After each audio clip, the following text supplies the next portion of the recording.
ng NDRRMC na inilatag na ng mga kinaukulang ahensya ang paghahanda sa posibleng pananalasa ng Bagyong Ruby.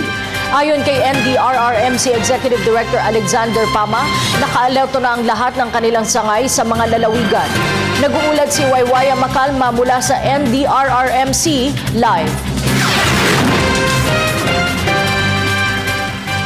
Kathy, siniguro ng National Disaster Risk Reduction and Management Council na tapos na ang kanilang isinasagawang preparasyon mula nga ito'y sa iba't ibang ahensya ng pamahalaan para nga dito sa paglandfall ng Bagyong Ruby. At ito'y upang mapabilis ang pagtugon ng bawat ahensya kasapi ng NDRRMC. Ayon kay Defense Secretary Voltaire Gasmin, ang chairman ng council, ang lahat ay naiayos na mula sa mga gamit pang responde hanggang sa mga ligtas na evacuation centers at ang mga naka-preposition ng mga relief goods. Anya, naging maagap na ang pamahalaan dahil na rin sa mga naranasan lalo na sa mga nakalipas sa bagyong dumating sa bansa gaya ng Bagyong Yolanda na kung saan kaparehas nito ang tatahakin ng Bagyong Ruby.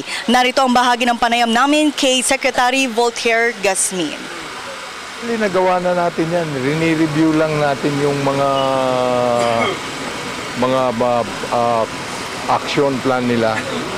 So, reminders na lang yung karamihan.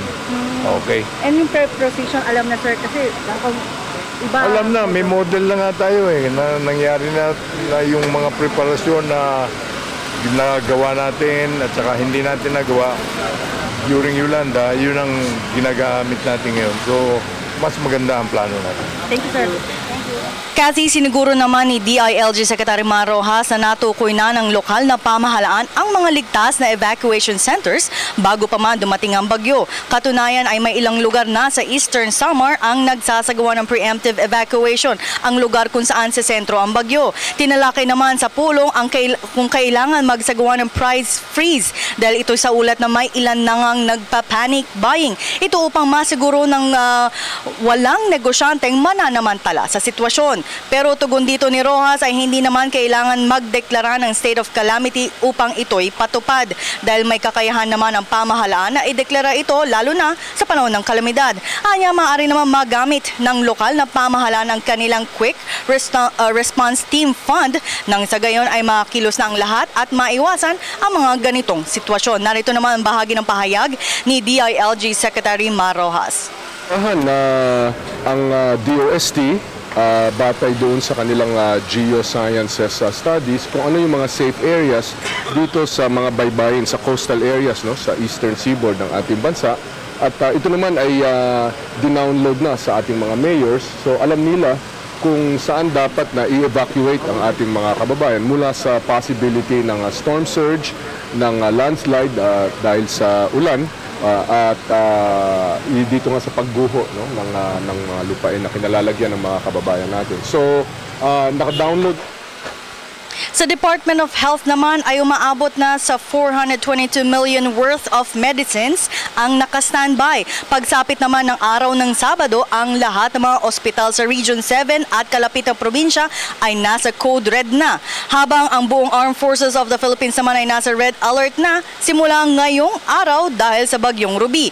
Ayon sa bagong tagapagsalita ng AFP na si Colonel Restituto Padilla, ang pagdeklara ng Red Alert ay para ang lahat ng mga sundalo ay handa oras na kailanganin ng dagdag na puwersa at kailangan i-deploy sa mga probinsyang maapektuhan ng bagyo.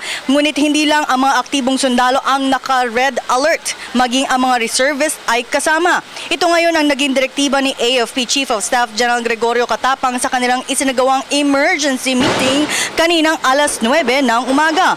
Ayon naman sa outgoing AFP spokesman si Major General Domingo Totaan, napag-usapan sa meeting ang kanilang pag-preposition ng kanilang mga assets. Ito ay ang kanilang mga air, engineering at iba pang sasakyan nilang ng military. Bukod dito, partikular na magde-deploy ang militar sa mga pampublikong pamilihan. Oras na sila ay magbukas ang kanilang tindahan nang sa gayon ay maiwasan ang looting at nakawan kagaya nga di tulad ng nangyari noong Bagyong Yolanda. Narito naman ang bahagi ng press conference ni Colonel Resty Padilla. General, the good general has been saying a while ago, as of the conference this morning, the armed forces is on red alert by 12 noon today. By 12 noon today, the Armed Forces is elevating its blue alert status into red alert condition in preparation or in anticipation of our preparations for the... Dagdag naman ni PAMA na umalis na ang mga delegado ng APEC sa Legazpi City at kanila nang itutuloy sa Maynila ang kanilang senior officials meeting. Habang Kathy kanina ang PMA Class 1976 retired generals ay nag-donate ng 2 container vans ng meals ready to eat o MREs para sa mga magiging biktima o maapektuhan ng bagyo. Kathy, nagtagal ng higit kumulang 2 oras ang pulong kanina para nga sa full council meeting ng NDRRMC at halos nga lahat ng kalahati ng gabinete ng Pangulo Aquino ay narito kaninang hapon. At ngayon naman, patuloy ang pulong na isinasagawa ng Office of the Civil Defense. Ito ay ang cluster meeting para naman itong sa response team na pinangungunahan nga ni Undersecretary Alexander Pama. Kasama rito, Kathy, ang pribadong sektor at mga volunteers. Ito anya para nga maganda ang magiging flow ng pagpapadala ng mga tauhan, maging sa mga assets at maging sa mga relief goods pag tapos nga manalasa ng bagyong Ruby sa ating bansa, kung ito'y malakas man o hindi. Kasi ang pinakahuling balita mula rito sa headquarters ng NDRRMC. Maraming salamat, Aya Macalma.